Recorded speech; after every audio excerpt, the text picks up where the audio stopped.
জরুরি। বাঁচার জন্য খাওয়া যেরকম দরকার, তেমনি ভাবে অসুস্থতার জন্য চিকিৎসা যেরকম দরকার, আমাদের আমল আখলাক চরিত্র ঠিক রাখার জন্য এই আলোচনাগুলো সেরকম নয়, শুধু তার চেয়েও বেশি দরকার। আল্লাহ রাব্বুল আলামিন আমাদেরকে পবিত্র রাখতে চান। কোরআনের বিভিন্ন আয়াতের মধ্যে আল্লাহ বলেছেন, ইন্নামা ইউরিদুল্লাহ, নিশ্চয় আল্লাহ চান, লিইউযহিবা আনকুমুর রিজসা, তোমাদের থেকে অপবিত্রতা দূর করতে। লিইউযহিবা আনকুমুর রিজসা, তোমাদের থেকে অপবিত্রতাকে দূরে রাখতে। ওয়ায়ুতাহহিরাকুম তাতহীরা, এবং তোমাদেরকে পরিপূর্ণ পবিত্র রাখতে চান। আল্লাহ কেন পবিত্র রাখতে চান? পবিত্র ব্যক্তি ছাড়া জান্নাতে যেতে পারবে না। এজন্য জান্নাতে যাওয়ার জন্য পবিত্রতা, পরিপূর্ণ পবিত্রতা প্রয়োজন। তাই আল্লাহ পাক আমাদেরকে পবিত্র রাখতে চান। বলুন সুবহানাল্লাহ। আল্লাহ পাক চান পবিত্র রাখতে, আর আমাদেরও চাইতে হবে পবিত্র থাকতে। আল্লাহর চাওয়াটা আর আমাদের চাওয়াটা এক হতে হবে, তাহলে আমরা পবিত্র থাকতে পারবো। আমাদের নারীদেরকে, মা বোনদেরকে লক্ষ্য করে আল্লাহ বলেন, আমরা যে যাই বুঝি না কেন, আল্লাহ যেটা বুঝেছেন, আল্লাহ যেটা বলেছেন, এটার সাথে আমার বুঝ যদি ব্যতিক্রম হয়, তা আল্লাহটা আমার সাথে মেলাবো না আমারটা আল্লাহর সাথে মেলাবো? আমারটাকে আল্লাহর সাথে মিলাইতে হবে, কারণ তিনি জানেন, তিনি বুঝেন, তিনি সৃষ্টি করেছেন। এজন্য আমাদের মা বোনদেরকে, নারীদেরকে লক্ষ্য করে আল্লাহ বলেছেন, যেটা জুমায়ও বলেছিলাম, অনেকে আবার নাও থাকতে পারেন, তখন হয়তো ছিলেন না, যেন আবার একটু বলেন, অকারণা ফি বুয়ুতিকুন্না, হে নারীরা ঘরে থাকো, ঘর তোমাদের কর্মসংস্থান। একমত? একথা একমত? অনেকেই একমত হবে না, অনেকেই একমত হবে না। ঘর আবার কর্মসংস্থান হয় কিভাবে? ঘরে কাজ আছে না? অনেক কাজ আছে, আছে কিনা? অনেক কাজ আছে। আল্লাহ বলেন, আকারনা ফি বুয়ুতিকুন্না, তোমরা তোমাদের ঘরে থাকো, ঘর তোমাদের কর্মসংস্থান, ঘর তোমাদের থাকার জায়গা। দোকান তোমাদের কর্মসংস্থান নয়, ব্যাংক তোমাদের কর্মসংস্থান নয়, অফিস তোমাদের কর্মসংস্থান নয়, ড্রাইভিং করা তোমাদের কাজ নয়, পাইলট হওয়া তোমাদের কাজ নয়, রিক্সা চালানো তোমাদের কাজ নয়, রাস্তায় মাটি কাটা তোমাদের কাজ নয়, রড কাটা তোমাদের কাজ নয়, ইট ভাঙা তোমাদের কাজ নয়, সিটি কর্পোরেশনে চাকরি করে সকালবেলা ভোরবেলা ফজরের আগে পরে রাস্তা ঝাড়ু দেওয়া তোমাদের কাজ নয়। আমি তোমাদেরকে সৃষ্টি করেছি খুব দামি করে। তোমরা হলে নবীদের মা, তোমরা ওলিদের মা, তোমরা জ্ঞানী গুণীদের মা। জোরে বলুন সুবহানাল্লাহ। তোমরা যদি ক্ষতিগ্রস্ত হও, জাতি ক্ষতিগ্রস্ত হবে। তোমরা যদি কলঙ্কিত হও, জাতি কলঙ্কিত হবে। তোমরা খুব দামি, দায় দায়িত্ব অনেক কম। যারা খুব নামি দামি মানুষ, তাদের দায়িত্ব কিন্তু কম, কিন্তু তাদের মূল্য বেশি, তাদের মূল্য বেশি। ঝুঁকিপূর্ণ যত কাজ পুরুষের কাজ, মামলা করা, মোকদ্দমা করা, লড়াই করা। মহিলা ঘরে থাকবে, সুস্থ থাকবে, নিরাপদে থাকবে, সুস্থ মস্তিষ্ক সম্পন্ন থাকবে। ঝুঁকিপূর্ণ কাজ আল্লাহ তাকে দেননি। আল্লাহ মনে হয় বুঝেন নাই, আমরা একটু বেশি বুঝছি কি করে। ফার্সিতে একটা প্রবাদ আছে, কারে বুঝি না বা নাজ্জারি নিস্ত। বুঝি না ফার্সি ভাষায় অর্থ হইল বান্দর। বান্দরের বান্দর কইলে ভালো শোনা যায়, কি কম বানর বললে অতটা সুন্দর শোনা যায় না। বানর এটা বাংলা শব্দ, আর বান্দর এটা হলো উর্দু ফার্সি। বানর দেখে, এখন তো বর্তমানে সমিল কাঠ কাটা হয়, কিতে তক্তা বানানো হয় সমিলের মধ্যে। এর মধ্যে আরো একটা উন্নত বের হয়েছে, কি জানি এটার নাম, সমিলের মধ্যেই একটা উন্নত বের হয়েছে। যাই হোক, আগের যুগে বাগানের মধ্যে গাছের সাথে এরকম বাঁশ বেঁধে তার অনেক কষ্ট করে বড় বড় গাছগুলো উঠানো হইতো। বড় করাত, উপর থেকে একজনে টান দিত, নিচের থেকে আবার দুইজনে টান দিত। কি বলেন, এরকম ছিল না? বেশি দিন আগের কথা, বেশি দিন আগের কথা। আমি তো কত দেখলাম, আর মুরব্বীরা তো অনেক দেখেছে। তো বানর গাছে বসে দেখে করাতিরা করাতের কাজ করে, কাঠ পারে, গাছ পারে। এটা কোনো ব্যাপার হইল? এটা তো আমিও পারি। ঠিক আছে, বেচারারা কাজ করে, খাবার খাইতে গেল। তখন এরকম কাঠের মধ্যে করাত দেয়, করাতের আগে আবার এরকম খিল দেয়। কি দেয়? খিল দেয়। এরকম খিল দেয়, কাটে, আবার খিল উঠায়, আবার এরকম পিঠে পিঠে গাড়ে, আবার উঠায়। তো বান্দর মনে করলো এটা তো আমিও পারি। সে কি করলো, যখন কাজের লোকেরা করাতি, তাদেরকে কি বলা হয়? করাতি। করাতিরা গেল খাইতে, বানর নিজে গিয়ে এইভাবে তো কাঠ ফাঁক হয়ে আছে, ঠিক এই পাশে বসলো। বসার দরকার ছিল কোন পাশে? ওই পাশে। বসলো কোন পাশে? উল্টা পাশে বসলো। বসে তখন দাঁত দিয়ে কামড়াইয়া তারপরে এটাকে উঠাইলো, খিলটাকে উঠাইলো। উঠানোর সাথে সাথে তার সালান সোতা যা আছে সব আটকে। এখন তো চিল্লাচিল্লি শুরু হয়ে গেছে। কি শুরু হয়ে গেছে? সে মনে করছে কি ওই করাতির চেয়ে আমি বেশি বুঝি। বেশি বোঝার কারণে কি টানাটানি শুরু হয়ে গেল, জীবন নিয়ে টানাটানি শুরু হয়ে গেল। তখন ওই চিল্লাচিল্লি, কান্নাকাটি, চেঁচামেচি শুনে করাতিরা আসতেছে আর বলতেছে, কারে বুঝি না বা নাজ্জারি নিস। করাতের কাজ করা এটা বান্দরের কাজ না, এটা বানরের কাজ না, এটা অনধিকার চর্চা করা। আল্লাহর বিধানের উপরে অনেকে অনাধিকার চর্চা করতে চায়। চর্চা করতে গিয়ে বান্দরের যে অবস্থা হয়, তাদের একই অবস্থা।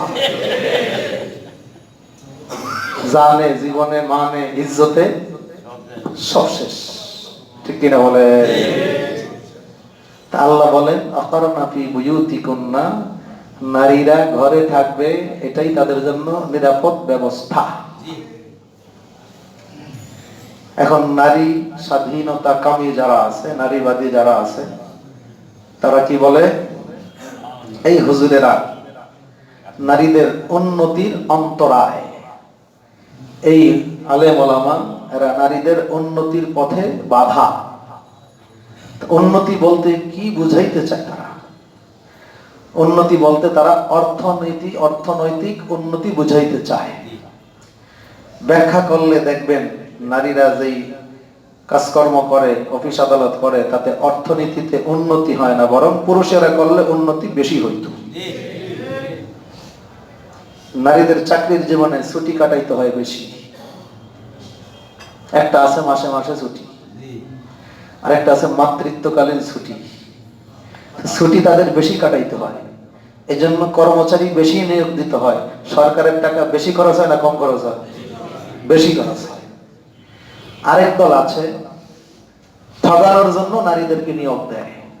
একজন পুরুষ কর্মচারী নিয়োগ দিলে টাকা বেশি দিতে হয়, নারী কর্মচারী নিয়োগ দিলে টাকা কম খরচ করতে হয়। নিয়েছিল অধিকার দেওয়ার জন্য, আসলে কি অধিকার দিল না অধিকার আরো কি করলো, ক্ষুণ্ণ করলো। যাই হোক, তো ব্যাখ্যার অপেক্ষা রাখে না, বলার অবকাশ রাখে না।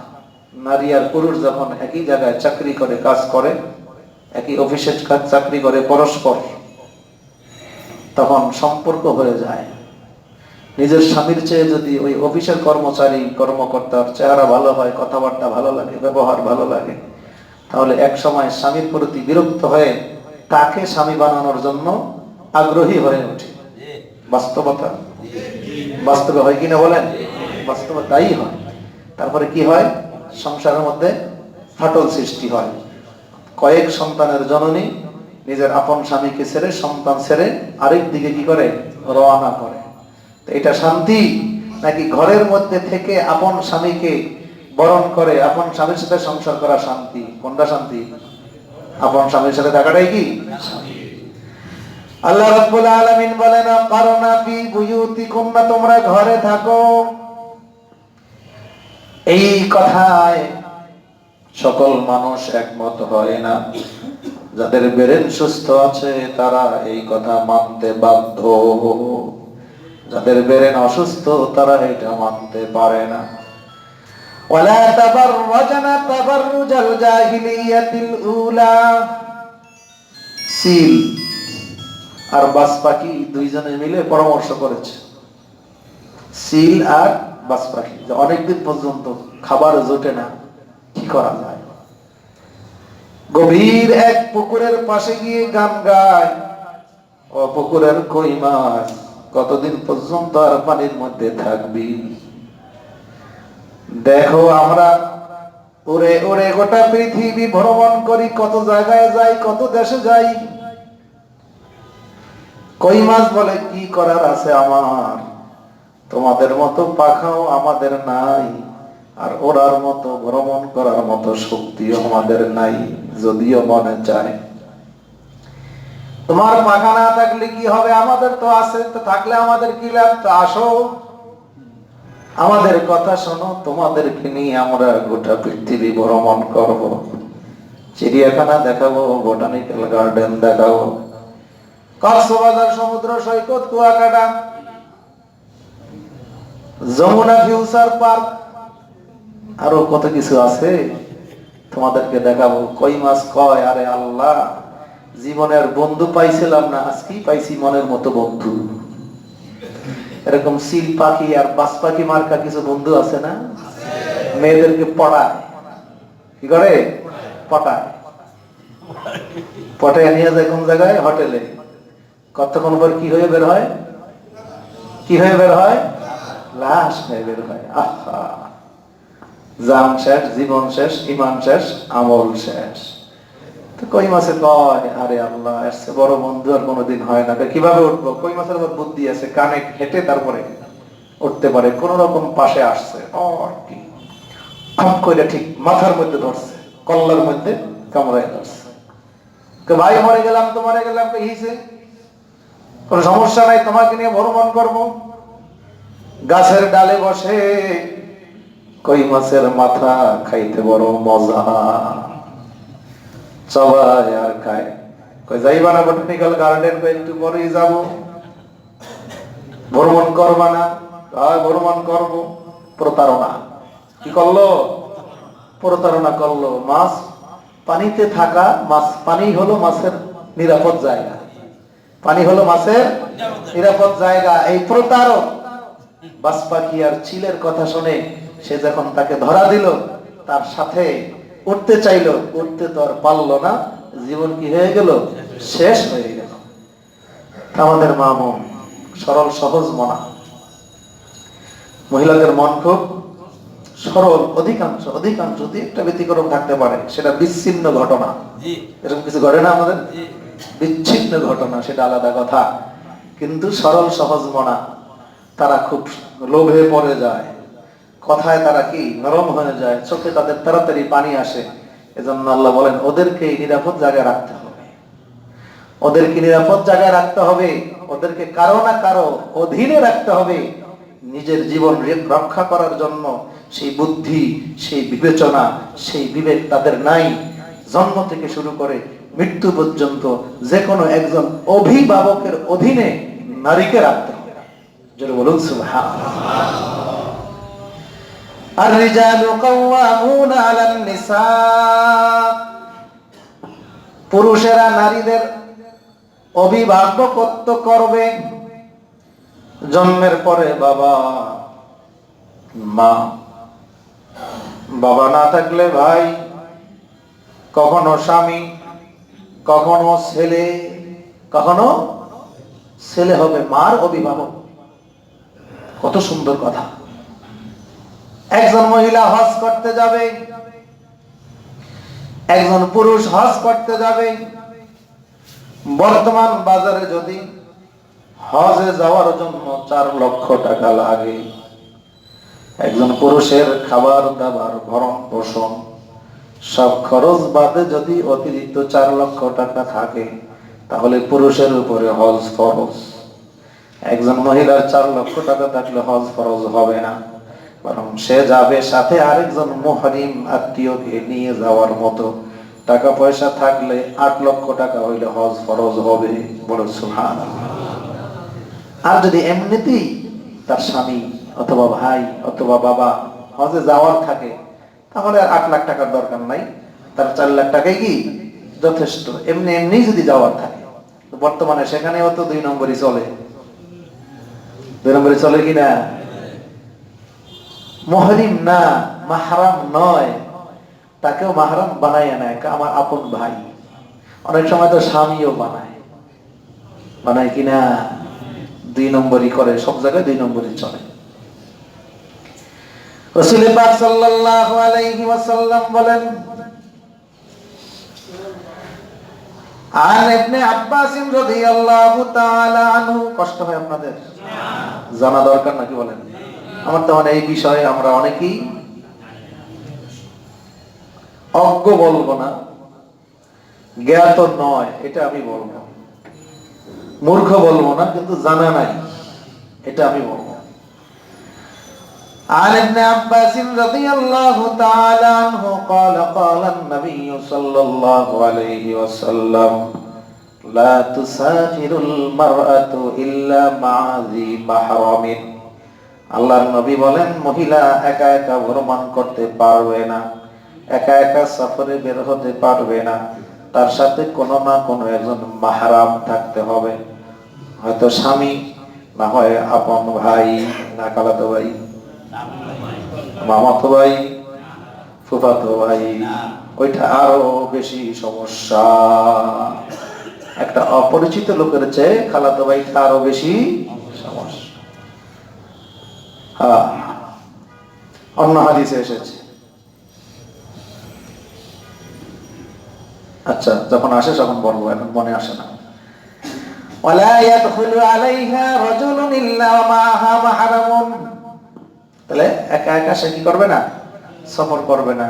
বাসে দেখা যায় বহু মহিলা যাত্রী আছে, বরিশাল থেকে একা ঢাকা আসে, রংপুর থেকে ঢাকায় আসে, ঢাকা থেকে সিলেট যায়, চট্টগ্রাম যায়, আছে কিনা বলেন?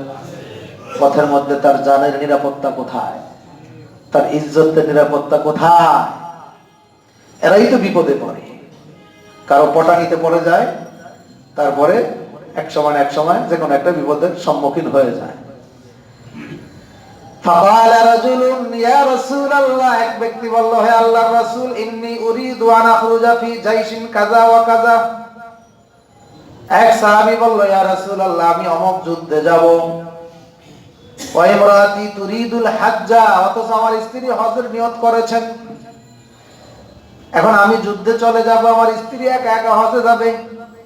ফাকালা উখরুজ মাআহা, নবী বললেন, না, তোমার যুদ্ধে যেতে হবে না, যুদ্ধে যাওয়া তোমার জন্য বৈধ হবে না, তোমার স্ত্রীর সাথে তুমি হজে যাও।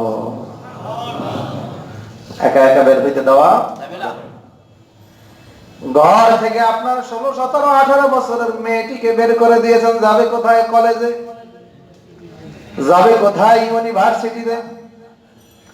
আপনি তো সাথে যান নাই, একা একা পাঠিয়ে দিয়েছেন। আপনি মেয়েকে বড় বিশ্বাস করেন। আপনি যতই বিশ্বাস করেন না কেন, মেয়ের মনটাকে কি আপনি ধরে রাখতে পারেন? নিজেই তো নিজেকে বিশ্বাস করা যায় না, ছেলেটাকে কিভাবে বিশ্বাস করা যায়, মেয়েটাকে কিভাবে বিশ্বাস করা যায়? হযরত ইউসুফ আলাইহিস সালাতু ওয়াস সালাম যখন প্রমাণ হয়ে গেল জুলাইখা ইউসুফ আলাইহিস সালামের ব্যাপারে 2 নম্বরই করেছে, ইউসুফ আলাইহিস সালামের কোনো দোষ নাই, তাকে দোষী বানানোর জন্য, জুলাইখা বুজুর্গ সাজার জন্য ইউসুফ আলাইহিস সালামকে ক্ষমতা বলে জেলখানার মধ্যে ঢুকাইল। জুলাইখার স্বামী প্রধান, ওই দেশের মন্ত্রী ছিল, আজিজ মিসর প্রধানমন্ত্রী। ক্ষমতার জোরে, কিসের জোরে? ক্ষমতার জোরে জেলখানায় ঢুকাইলো আল্লাহর একজন নবীকে। হায় রে ক্ষমতা রে!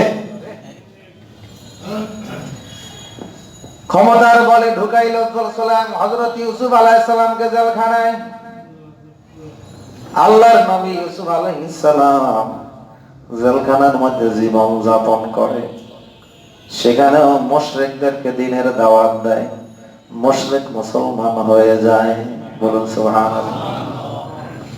অনেক ঘটনা যখন তাফসিরে আসবে তখন বলবো। এখন যেটা বলার উদ্দেশ্য সেটা বলি। মিশরের তৎকালীন বাদশা রাইয়ান ইবনে ওয়ালিদ স্বপ্নে দেখলো নিজের পরিষদ বর্গকে ডাক দিয়ে স্বপ্নের ব্যাখ্যা জানতে চাইলো, ব্যাখ্যা কেউ দিতে পারলো না। ইউসুফ আলাইহিস সালামের সাথে একই সাথে জেলখানায় ছিল এমন একজন খাদেম বাদশা, সে বলল ভালো স্বপ্নের ব্যাখ্যা করতে পারে, জেলখানায় একটা ভালো মানুষ আছে, তাকে নিয়ে আসো, তার কাছে ব্যাখ্যা জিজ্ঞেস করো। ব্যাখ্যা বলা হইল, বেকসুর খালাস।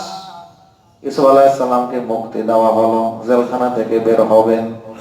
ইউসুফ নবী বলেন, যেই দোষে দোষী করে আমাকে জেলখানায় ঢোকানো হলো, সম্পূর্ণ আমি ছিলাম নির্দোষ, একটা দোষ আমার উপরে চাপিয়ে আমাকে জেলখানায় ঢোকানো হয়েছে। যতক্ষণ পর্যন্ত আমি ওই নির্দোষ প্রমাণিত না হব, ততক্ষণ পর্যন্ত জেলখানা থেকে বের হব না। জুলাইখাকে ডাক দিল বাদশা রাইয়ান ইবনে ওয়ালিদ, ও জুলাইখা, ইউসুফ দোষী না তুমি দোষী? জুলাইখা অকাতরে স্বীকার করে নিল, অকপটে স্বীকার করে নিল, ইউসুফ নির্দোষ, আমি সম্পূর্ণ দোষী। তখন হযরত ইউসুফ আলাইহিস সালাম তারপরেও নিজেকে মুতাওয়াজি নত করে আল্লাহর দরবারে বললেন, ওমা উবাররিউ নাফসি, আমার নিজেকে আমি বিশ্বাস করি না, ইন্নান নাফসা লাআম্মারাতুম বিসসু, নিশ্চয়ই নফস মানুষকে খারাপ কাজের আদেশ করে, ইল্লা মান রাহিমা রাব্বি, হ্যাঁ আল্লাহ যাকে রক্ষা করেন সে মুক্তি পায়, অতএব আমাকে আল্লাহ রক্ষা করেছে। মেয়েটাকে 16-18 বছর 20 বছরের মেয়েটাকে স্কুল কলেজ ইউনিভার্সিটিতে পাঠিয়ে দিলেন। সে গেল কিনা, সেখানে ক্লাস করে কিনা, করলেও ডাইনে বামে অন্য ছেলেরা আছে, লেখাপড়ার কোন নিরাপদ ব্যবস্থা নাই। আছে সহশিক্ষা, এটা বেদিনদের, পশ্চিমাদের কারিকুলাম, এটা আল্লাহ রসুলের ইসলামের বিধান নয়। কওমি মাদ্রাসায় আছে কোথাও? নারী পুরুষ একসাথে ছেলে মেয়ে পড়ে? আছে কোথাও? নাই। আলাদা ব্যবস্থা থাকবে, মহিলা মেয়ে সেও শিক্ষিত হবে, কিন্তু তার জন্য কি ব্যবস্থা থাকবে? আলাদা ব্যবস্থা থাকবে। সব জায়গায় সহশিক্ষা দিলে এখানে মসজিদে আমরা আনতে পারি তাদেরকে, কি বলেন, মহিলাদেরকে পাশাপাশি দাঁড়াইলো সমস্যা কি? নামাজ হবে? নামাজ হবে? নামাজের পরে কত যে চুরি হয়ে যাবে, কত যে হাইজাক হয়ে যাবে, হবে কি না? হবে। আল্লাহ ভালোই বুঝছেন নাকি? আমরা বুঝি নাই। তাহলে মেয়েদেরকে একা ছাড়া যাবে না, তাদের কি থাকতে হবে? মাহরাম থাকতে হবে। যে আয়াত পড়তেছিলাম, একটা জিনিস আপনাদেরকে আজকে দেবো আমি ইনশাআল্লাহ। কি দেবো আগে বললে তো শেষ হয়ে যাবে, কি বলেন? হ্যাঁ, এটা পরে দেবো। এটা ফটোস্ট্যাট করে আপনাদের প্রয়োজন হলে নিতে পারবেন। গত তাফসিরে একজনে বলেছিল যে আমার এই জিনিসটা দরকার, তার আগেই আমি রেডি করে রাখছি, সে জানে না। এই জন্য এটা আপনাদের প্রয়োজন হবে। যার ক্ষুধা লাগে তার খাওয়ার প্রয়োজন, ক্ষুধা নাই খাওয়ার প্রয়োজন নাই। যে অসুস্থ তার চিকিৎসার দরকার, সুস্থ চিকিৎসার দরকার নাই। এটার যার পিপাসা আছে, তার প্রয়োজন আছে, সে নিতে পারবে। أقرن في بيوتكن ولا تبرجن تبرج الجاهلية الأولى। নারীরা তোমরা ঘরে থাকো, ঘর তোমাদের কর্মসংস্থান, ঘর তোমাদের নিরাপদ জায়গা। ওয়ালা তাবাররাজনা তাবাররুজাল জাহিলিয়াতিল উলা। একান্ত যদি বের হওয়ার প্রয়োজন হয়, ওই জাহিলি যুগের নারীদের মতো সাজ সজ্জা করে নির্লজ্জ বেহায়া অবস্থায় তোমরা বের হইও না। শালীনতা রক্ষা করে পা থেকে মাথা পর্যন্ত ঢেকে অন্য আয়াতের মধ্যে আসতেছে, ঘরে থাকো, আকিমনাস সালাতা, ঝুঁকিপূর্ণ কোনো কাজ নাই, বেশি বেশি সালাত আদায় করো, নামাজ পড়ো। আতিনা যাকাতা, মালদার হইলে যাকাত দাও। আতিনাল্লাহ ওয়া রাসূলা, আল্লাহ এবং তার রাসূলের আনুগত্য করো। ইন্নামা ইউরিদুল্লাহু, নিশ্চয় আল্লাহ চান, লিইউযহিবা আনকুমুর রিজসা, তোমাদের থেকে অপবিত্রতাকে দূরে রাখতে, আহলাল বাইতি ওয়ায়ুতখিরাকুম তাতহীরা, হে ঘরওয়ালারা, আল্লাহ তোমাদেরকে পরিপূর্ণ পবিত্র রাখতে চান। জোরে বলুন সুবহানাল্লাহ। এরকম পর্দায় থাকে দুই একটা ফ্যামিলি বিভিন্ন জায়গায় আছে না, এলাকায় জনগণ জনসমাজে তাদের সম্মান মনে হয় নাই, আছে কি না? অল্প না বেশি? অনেক সম্মানের অধিকারী তারা। দুনিয়ায় যেরকম সম্মানের অধিকারী, আখিরাতেও কিয়ামতের ময়দানে একটি গানের অনুষ্ঠান হবে। কি কয় হুজুরে, গানের অনুষ্ঠান হবে? গান তো ভালো জিনিস, গান কি ভালো জিনিস। কিছু কিছু কারণে এটা খারাপ হয়ে যায়। লাভ, ভালোবাসা, এটা খারাপ না ভালো? ডিকশনারিতে লেখা আছে না এটা? শব্দটা খারাপ হলে ডিকশনারিতে থাকতো নাকি? লাভ ভালো না খারাপ? কিন্তু অপাত্রে ব্যবহার করে বিধায় পুরো শব্দটাই এখন খারাপ হয়ে গেছে। পুরো শব্দটাই শুনতে কি খারাপ লাগে, কিন্তু আসলে শব্দটা তো খারাপ না। গান দুই কারণে খারাপ, ওই দুই কারণ না থাকলে ভালো। একটি হলো অশ্লীল কথাবার্তা, আরেকটি হলো বাদ্য। বাদ্য নাই, অশ্লীল কথাবার্তা নাই, ভালো কথা, তখন এটাকে আমরা আর গান বলি না, তখন বলি গজল। তখন কি বলি? গজল বলি। عن علي بن أبي طالب رضي الله تعالى عنه قال قال رسول الله صلى الله عليه وسلم إن في الجنة لمجتمعا لحور العين يرفعن بأصواتهن نحن الخالدات فلا نبيد ونحن الناعمات فلا نبأس ونحن الراضيات فلا نسخط طوبى لمن كان لنا وكنا له। সুবহানাল্লাহ। আলী রাদিয়াল্লাহু তাআলা আনহু ইসলামের কয় নম্বর? 4 নম্বর, চতুর্থ খলিফা। আলী রাদিয়াল্লাহু তাআলা আনহু বলেন, রাসূল পাক সাল্লাল্লাহু আলাইহি ওয়াসাল্লাম বলেছেন, ইন্না ফিল জান্নাতি লা মুজতামাআন লিহুরিল ঈন। হুর, জান্নাতে কি থাকবে? হুর থাকবে। হুরুন ঈনুন কাআমসালিল লুলুইল মাকনুন। অনেক দামি নারী, তাদের কোনোদিন সর্দি হবে না, কাশি হবে না, মাথায় কোনোদিন উকুন হবে না। বলুন সুবহানাল্লাহ। চুল আঁচড়ানো লাগবে না, এমনি চকচকে কালো দেখা যাবে, এমনি সাজানো গুছানো থাকবে, শরীরে ময়লা হবে না, কোনোদিন সাবান ব্যবহার করতে হবে না, শ্যাম্পু ব্যবহার করতে হবে না, লোশন ব্যবহার করতে হবে না, সনক্রিম ব্যবহার করতে হবে না, লিপস্টিক ছাড়াই ঠোঁট লাল দেখা যাবে। আরো কত কিছু ব্যবহার করে, কি জানি ফসফস করে দেয়, সেন্ট ব্যবহার করতে হবে না, এমনি ঘ্রাণ আসবে। নাকের থেকে কোনো ময়লা বের হবে না, মুখের থুতু থেকে কোনো ময়লা বের হবে না। রাসূল পাক সাল্লাল্লাহু আলাইহি ওয়াসাল্লাম বলেছেন, জান্নাতি হুরদেরকে আল্লাহ এত সৌন্দর্য দান করেছেন, যদি জান্নাত থেকে আসমানের ভাগ দিয়ে একটা আঙ্গুলের মাথা দুনিয়ায় দেখাইতো, তাহলে সূর্যের দরকার ছিল না, চন্দ্রের দরকার ছিল না, গোটা পৃথিবী আলোকিত হয়ে যেত।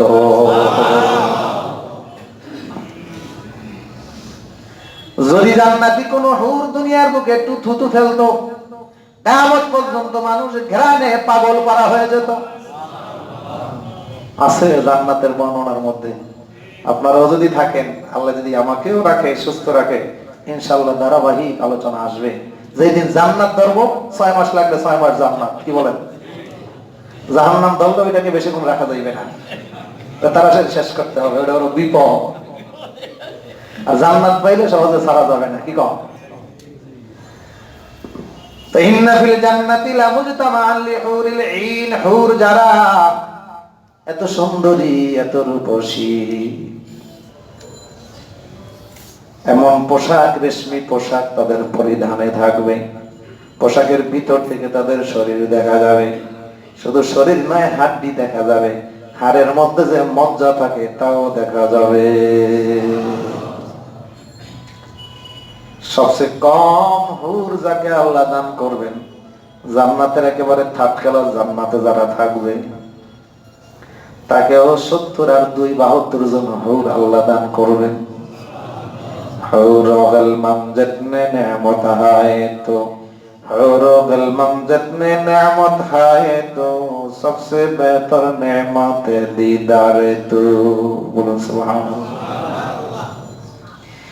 इन्ना फिल জান্নাতি লামুজতামাআন লিহুরিল ঈন, জান্নাতের মধ্যে ডগর ডগর চক্ষু বিশিষ্ট হুরে হুরদের একটা প্যান্ডেল হবে, একটা মঞ্চ হবে, বিশাল একটা নূরের মঞ্চ হবে, নূরের প্যান্ডেল হবে, স্টেজ হবে, আমরা থাকবো শ্রোতা, ওই হুরেরা ওই স্টেজের মধ্যে নাচানাচি করবে আর গান গাইবে।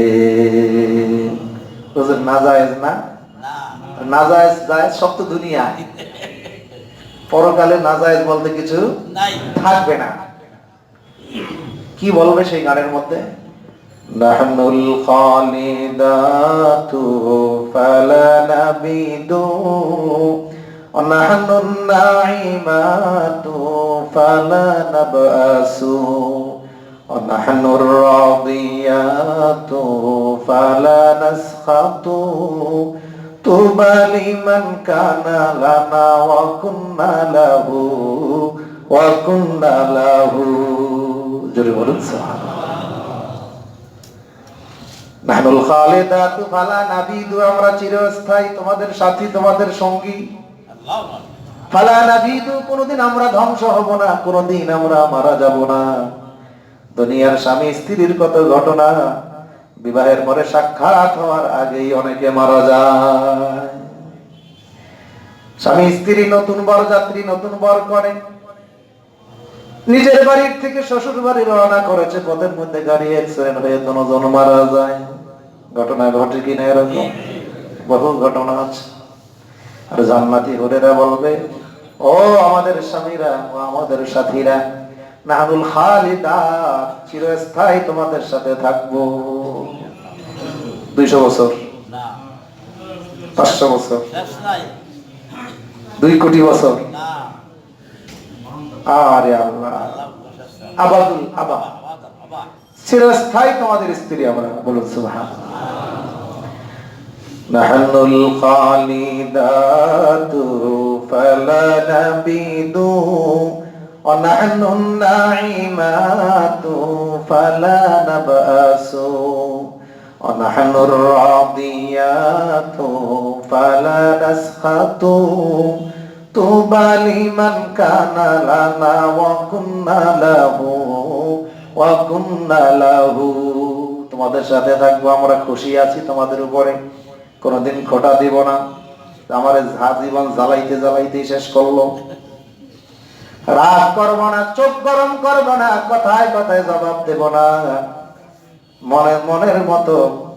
মনের মতো ব্যবহার তোমাদের সাথে করবো। সন্তুষ্ট থাকবো, কোনোদিন বেজার হব না। চিরস্থায়ী নিয়ামত আমাদের গাল কোনোদিন টাইটপিট থাকবে, কোনোদিন নরম হবে না, গালে বাজ পড়বে না, চুল পাকবে না, দাঁত পড়বে না, একরকম যুবতী থাকবো 500 বছর, না বাদুল আবাদ চিরদিন একরকমই থাকবো। তুবা লিমান কানা লানা ওয়া কুন্না লাহু।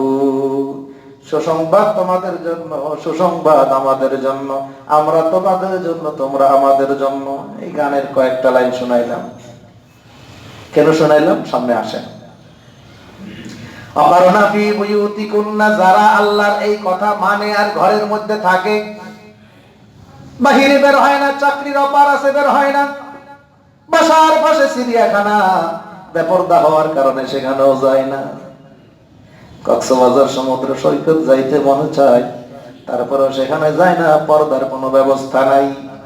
নিজে পর্দা করলো, বোরকার ফাঁক দিয়ে তো অন্য বেপরদা ওনাদেরকে দেখে। এমন এমন স্মৃতি, এমন এমন চিত্র সেখানে দেখলে বুঝেন না কিছু মনে হয়, দেখলে কি সন্ন্যাস্থান পূরণ করে এলাম। এইসব কারণে ঘরে থাকে, আল্লাহর হুকুম মানে, আকিমনাস সালাতা, ঘরে 5 ওয়াক্ত নামাজ আদায় করে, আবার নফল নামাজও পড়ে। আতিনাজ যাকাতা, কোন ভিক্ষুক এসে দরজা খোলা না দাইলে সেখানে দান করে, যাকাত দেয়, আল্লাহর হুকুম মানে, রাসূলের হুকুম মানে, নিজেকে পবিত্র রাখে। ওই সকল নারীদের পাওয়ার জান্নাতি হুরদের চেয়ে কয়েকশো গুণ বেশি হবে। আপনাদেরকে শুনে লাভ কি? শোনানো দরকার ছিল মহিলাদেরকে, মহিলাদেরকে শোনানো দরকার ছিল। দেখি কি ব্যবস্থা করা যায়, তাদের অনেক ওয়াজের দরকার। জান্নাতি নারীদের, জান্নাতি হুরদের চেয়ে আমাদের মা বোন যারা পর্দায় থাকে, আল্লাহর হুকুম মানে, দিনদার পরহেজগার, তাদের পাওয়া ওই জান্নাতি হুরদের চেয়ে কয়েকশো গুণ বেশি হবে। মহিলাদের পক্ষে হযরত আয়েশা সিদ্দিকা রাদিয়াল্লাহু তাআলা আনহা বলেন, তিনি কে? নবীর স্ত্রী, আল্লাহর নবীর সহধর্মিণী, জীবন সঙ্গিনী, খলিফাতুল মুসলিমিন, খায়রুন নাস বা'দাল আম্বিয়া, আবু বকর। নবী রাসূলদের পরে সবচেয়ে ভালো মানুষ, 1 নম্বর মানুষ কে? আবু বকর সিদ্দিক রাদিয়াল্লাহু তাআলা। তার মেয়ে আয়েশা রাদিয়াল্লাহু তাআলা আনহার বিবাহের প্রস্তাব নবীর সাথে আল্লাহ পাঠাইছে। আয়েশা রাদিয়াল্লাহু তাআলা 2200 হাদিসের হাফেজা ছিলেন, 2200 হাদিস তার মুখস্থ ছিল। হাদিস মুখস্থের দিক থেকে ফার্স্ট ছিলেন হযরত আবু হুরায়রা রাদিয়াল্লাহু তাআলা। আল্লাহর নবীর দরবারে পড়ে থাকতেন, গরিব মানুষ, নবী কিছু খাওয়াইলে খাইতেন, নবীর দরবারে খাবার থাকলে দিতেন, খাইতেন, না থাকলে না খাইয়া থাকতেন। আবু হুরায়রা রাদিয়াল্লাহু তাআলা আহলে সুফার মাদ্রাসার ছাত্র, নবীর কোনো কথা যাতে ছুটে না যায়, কথাগুলো মুখস্থ করে ফেলতেন। আবু হুরায়রা রাদিয়াল্লাহু তাআলা আনহুর মুখস্থ হাদিসের সংখ্যা 5000-এরও বেশি। হাদিসের কিতাবের এমন কোন পাতা নাই যে পাতার মধ্যে আবু হুরায়রার নাম পাওয়া যাবে না, বরং সব পাতায় আবু হুরায়রার নাম পাওয়া যায়। আবু হুরায়রা রাদিয়াল্লাহু তাআলা আনহু একদিন বলেন, ইয়া রাসূলুল্লাহ, ইয়া হাবিবাল্লাহ, আপনার থেকে কথা শুনি, হাদিস শুনি, মনে রাখতে বড় কষ্ট হয়, মনে থাকে না। রাসূল পাক সাল্লাল্লাহু আলাইহি ওয়াসাল্লাম নিজের চাদর মোবারক খানা বিছায়া দিলেন। হযরত আবু হুরায়রা রাদিয়াল্লাহু তাআলা আনহুকে চাদরের বাহিরে বসাইলেন, আল্লাহর নবী অপর দিকে বসলেন, হাদিস বর্ণনা করলেন অনেক। বর্ণনা করার পরে চাদরটাকে আবু হুরায়রার শরীরের মধ্যে লাগাইয়া দিলেন। আবু হুরায়রা বলেন, ওই দিন থেকে নবীর কোন হাদিস আমি ভুলে যাইনি। আয়েশা রাদিয়াল্লাহু তাআলা আনহার কথা বলতেছিলাম। আয়েশা রাদিয়াল্লাহু তাআলা আনহা বলেন, জান্নাতের মধ্যে ওই যে নূরের মঞ্চ হবে, স্টেজ হবে, প্যান্ডেল হবে, সেখানে কোনো ডেকোরেটর থেকে লাইটিং করতে হবে না, জান্নাতি মানুষের চেহারাই হবে লাইটিং। তারিদুনা আলাইয়া গুররাম মুহাজ্জালিনা মিন আসারিল উজুর। উজুর মধ্যে চেহারা ধোয়া হয়, দুই হাত কনুই পর্যন্ত, পায়ের গোড়ালি পর্যন্ত, এই যে ধৌত করা হয়, কিয়ামতের ময়দানে এই উজুর জায়গাগুলো হবে লাইট, উজুর জায়গাগুলো হবে বাতি। যেরকম সুবহানাল্লাহ। আয়েশা রাদিয়াল্লাহু তাআলা আনহা বলেন, জান্নাতি হুরদের ডান্স দেওয়া আর গান গাওয়া যখন শেষ হয়ে যাবে, তখন আল্লাহ রাব্বুল আলামিন অকারনা ফি বুয়ুতিকুন্না, ঘরের মধ্যে থাকা যে সকল মহিলা পর্দায় ছিল, ওই মহিলাদেরকে ডাক দিবেন, এবার আসো, এবার তোমাদের মঞ্চ। যেই বক্তা বেশি চেতা, সে ওয়াজ কি আগে করে না পরে করে?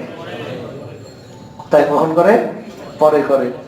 দুনিয়ার আমাদের মা বোন যারা দিনদার, পরহেজগার, আল্লাহওয়ালা, তারা পরে আসবে স্টেজে, মানে কি তাদের পাওয়ার বেশি, তাদের নাম কাম বেশি। এবার আসছে তারা শুরু করবে, জান্নাতি হুরদেরকে একটু একটু খোঁচা লাগাইয়া লাগাইয়া কথা বলবে। নাহনুল মুসাল্লিয়াতু ফালা সাল্লাইতুন্না ওয়া নাহনুস সাইমাতু ফালা সুমতুন্না ওয়া নাহনুল মুতাসাদ্দিকাতু ফালা তাসাদ্দাকতুন্না ওয়া নাহনুল মুতাওয়াদ্দিয়াতু ফালা তাওয়াদ্দাইতুন্না। আয়েশা রাদিয়াল্লাহু তাআলা আনহা বলেন, ওই জান্নাতি হুরদের কণ্ঠের চেয়ে দুনিয়ার মানুষ, মহিলা যারা জান্নাতি হবে, তাদের কণ্ঠস্বর হাজার হাজার গুণ সুন্দর হবে, শ্রুতি মধুর হবে।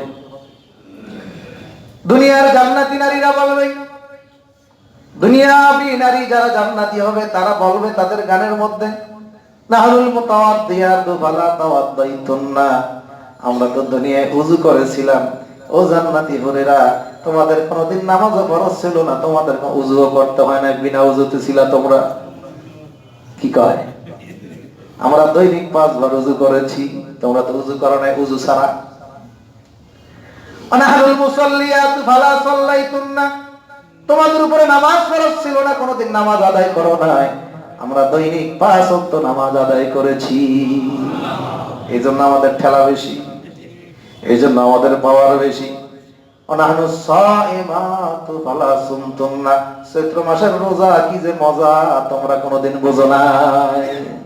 আমরা বুঝি 15 থেকে 15.5 ঘন্টা রোজা, রোজার কষ্ট আমরা সহ্য করেছি। একদিকে রোজার কষ্ট, আরেকদিকে সন্তান লালন পালনের কষ্ট, আরেকদিকে স্বামীর চোখ গরম,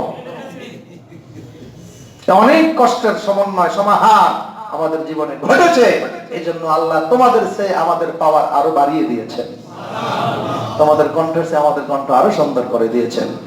ওয়ানাহনুস সাইমাতু ফালা সুমতুন্না ওয়া নাহনুল মুতাসাদ্দিকাতু ফালা তাসাদ্দাকতুন্না। দান সদকা তো জীবনে করো নাই, জান্নাতে ছিলা, গরিব মানুষ পাইবা কই?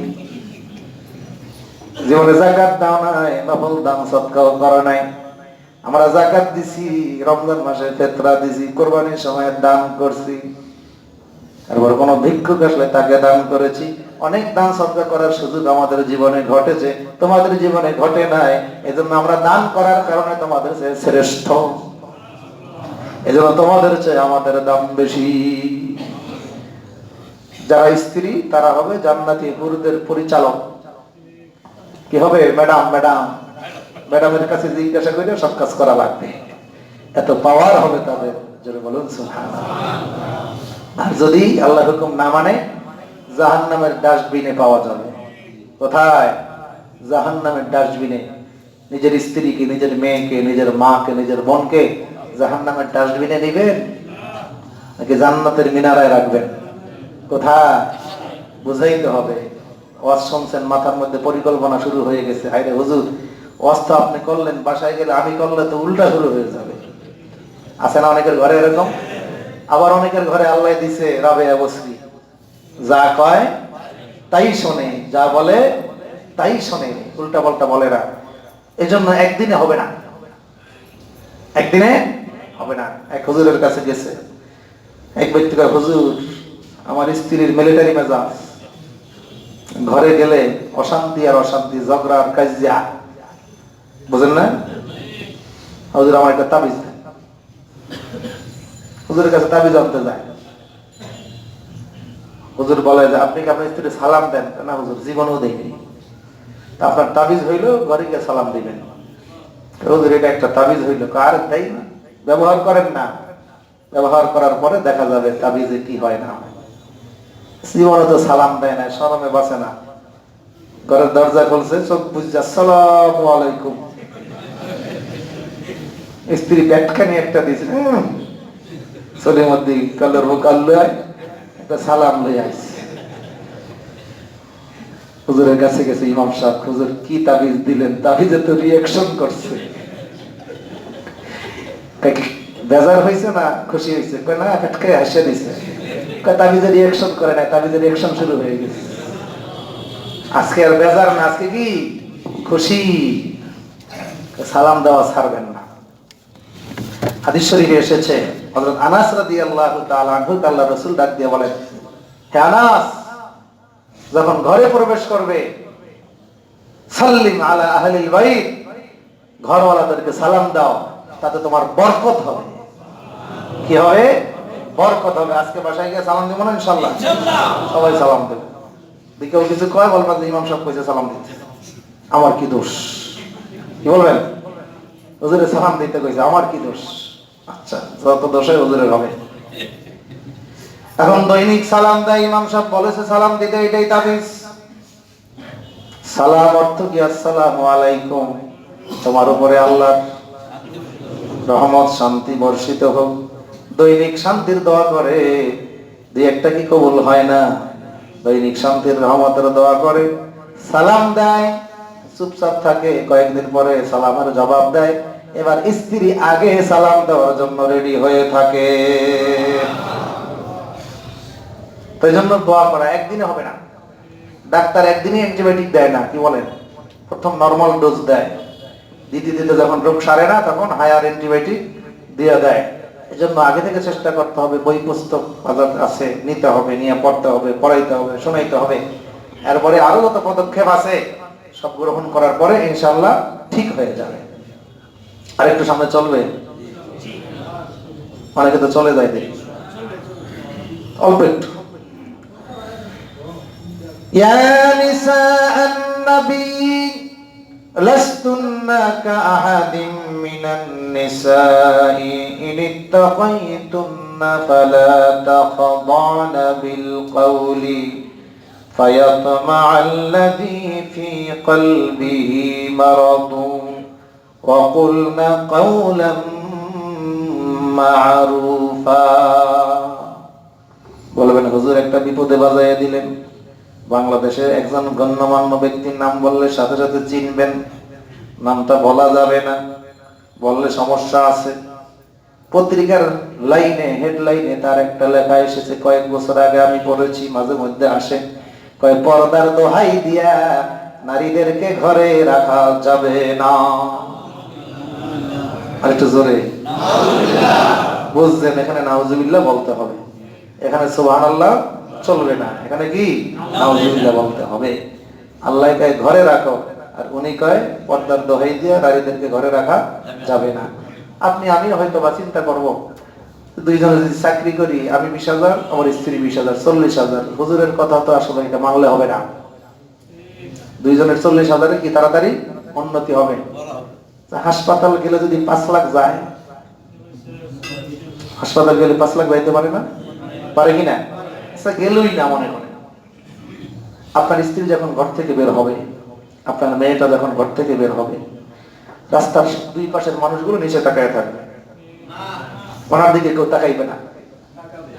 আপনি এলাকার একজন গণ্যমান্য মানুষ, আপনার স্ত্রী সবাই কি করবে? সেলুট দিবে, কি এরকম নাকি? তাকাইবে। আল্লাহ রাসূল কি বলেছেন? আজকে জুমায় বলেছিলাম, ফাল আইনানে জিনাহুমান নাজরু, বেগানা নারীর দিকে যদি পুরুষ তাকায় আর পুরুষের দিকে নারী তাকায়, তাহলে দেখার কারণে চোখের জেনা হয়, চোখের ব্যভিচার হয়। এই মহিলার দিকে শুধু শিক্ষিত মানুষেরই তাকাবে, অশিক্ষিত সামার, কুমার, মুসি, হিন্দু, বৌদ্ধ, ইহুদি, খ্রিস্টান, ইতর, মেতর, কি বলেন? আপনার স্ত্রীর এত সুন্দর একটা গোলাপ ফুল মার্কা চেহারা বের করে, এটার মধ্যে অন্যকে তাকানোর সুযোগ দিলেন, অন্যকে শরীক করলেন, আপনি কেমন ভদ্র? ভদ্র না ভদ্র? ভদ্র না ভদ্র? আল্লাহ কয় ওই তাহহিরাকুম তাতহীরা, আমি চাই ভদ্র রাখতে, আমি চাই সভ্য রাখতে, আমি চাই পবিত্র রাখতে, আর তোমরা চাও অসভ্য হইতে, অভদ্র থাকতে, অপবিত্র হইতে। টাকার হিসাবটা মিলাইলেন। টাকা বড় না মান সম্মান বড়? অনেকের কাছে তো টাকা বড়, টাকা টাকা টাকা টাকা, টাকা ছাড়া আর কিচ্ছু বোঝে না, অর্থ ছাড়া আর কিছু বোঝে না। মান সম্মান ইজ্জত, এটা হলো সবচেয়ে বড় জিনিস। এবার আসি আরেকটা আয়াত শুনে আজকের জন্য শেষ করে দেই। ফালা তাখদানা বিল কওল, ও নারীরা তোমরা পরপুরুষের সাথে কোমল কণ্ঠে কথা বলিও না। কথা তো বলবাই না, একান্ত যদি প্রয়োজন হয়। স্বামী তোমার ঘরে নাই, স্বামী তোমার বাসায় নাই, কোন গুরুত্বপূর্ণ বিষয় কেউ তোমাকে জিজ্ঞেস করছে পর্দার আড়াল থেকে, কথা বলা ছাড়া কোনো গত্যন্তর নাই, কোনো উপায় নাই, তখন কোমল কণ্ঠে কথা বলবে না, বরং কণ্ঠকে একটু পরিবর্তন করে দিবে। কোমল কণ্ঠে কথা বলবে না, বললে কি হবে? ফায়াতমা আল্লাযী ফী কলবিহি মারাদুন, যে সকল মানুষের অন্তরের মধ্যে রোগ আছে, ব্যাধি আছে, ওই সকল লোকেরা তোমার প্রতি লালায়িত হয়ে পড়বে। মহিলার কথার মধ্যে আকর্ষণ আছে না? যেন মহিলার চেহারার যেরকম পর্দা আছে, কথারও সেরকম পর্দা আছে।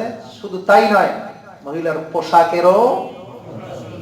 পোশাকেরও পর্দা আছে। সবকিছু পর্দা। খুব কঠিন হয়ে গেল, খুব জটিল হয়ে গেল না? জটিল না, এটাই সঠিক। এটাই কি সঠিক? অকুলনা কাওলাম মারুফা, এই বিষয়ে ইনশাআল্লাহ আরো আলোচনা চলতে থাকবে। ওয়াইযা সালতুমুহুন্না মাতাআন ফাসআলুহুন্না মিন ওয়ারাই হিজাব, ঘরে কোনো পুরুষ নাই, আছে নারী, তার কাছে কিছু চাওয়া দরকার, প্রয়োজন আছে, যদি তোমরা চাও, ফাসআলুহুন্না মিন ওয়ারাই হিজাব, পর্দার আড়াল থেকে চাও, পর্দার আড়াল থেকে চাও। তাহলে কি হবে? যালিকুম আতহারু লিকুলুবিকুম ওয়া কুলুবিহিন্না, তাতে তোমাদের কলব পবিত্র থাকবে, ওই নারীদের কলব পবিত্র থাকবে। আর অপবিত্র কলবওয়ালারা জান্নাতে যেতে পারবে না। জান্নাতে যাওয়ার জন্য পবিত্র কলবের প্রয়োজন হবে। এই আইন যদি মানতে পারো, তোমরা জান্নাতি হয়ে যাবে। ইয়া আইয়ুহাল্লাযীনা আমানু লা তাদখুলু বুয়ুতান গায়রা বুয়ুতিকুম, হে ইমানদারগণ, যখন তোমরা অন্য কোন কারো ঘরে প্রবেশ করবে, ততক্ষণ পর্যন্ত প্রবেশ করিও না যতক্ষণ পর্যন্ত হাত্তা তাস্তানিসু, অনুমতি না নিবে, অনুমতি না নিবে। ওয়াতুসাল্লিমু আলা আহলিহা, কিভাবে অনুমতি নিবে? ঘরওয়ালাদেরকে সালাম দিবে। যদি সালামের জবাব আসে, বুঝবে তোমার ঢোকার পারমিশন, অনুমতি হয়েছে। যালিকুম খায়রুল লাকুম লাআল্লাকুম তাযাক্কারুন, এটাই হলো তোমাদের জন্য উত্তম, যদি তোমরা উপদেশ গ্রহণ করতে চাও। তাহলে ঘর থেকে বের হইতে পারবে। কিভাবে বের হবে ইনশাআল্লাহ আগামীতে আলোচনা হবে। কেউ যাবেন না, একটা জরুরি কথা আছে। আর এটা তো আছে কি, এটা হইল, এটা ছাড়াও আরো জরুরি কথা আছে। 2 মিনিট।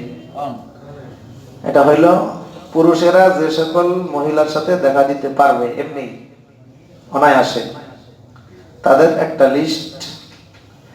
আর নারীরা যে সকল পুরুষের সাথে দেখা দিতে পারবে, তাদের একটা লিস্ট।